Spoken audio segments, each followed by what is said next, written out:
అది కేరళలోని మల్లపురం గ్రామం. సరిగ్గా 4 ఏళ్ల క్రిందట గర్భంతో ఉన్న ఓ ఆడ ఏనుగు ఆహారం కోసం వెతుక్కుంటూ ఇదే ఊళ్ళోకి ప్రవేశించింది.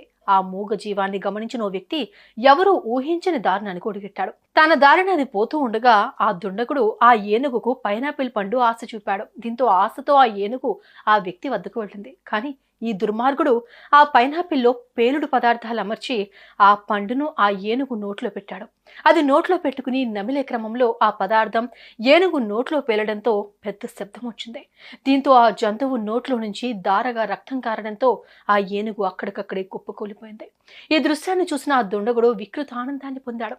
ఓవైపు కడుపులో ఆకలి, మరోవైపు తీవ్రమైన నొప్పి ఉన్న ఆ ఏనుగు మెల్లగా లేచి గ్రామ సమీపంలో ఉన్న వెల్లియార్ నదిలోకి దిగి తన గొంతు తడుపుకుంది.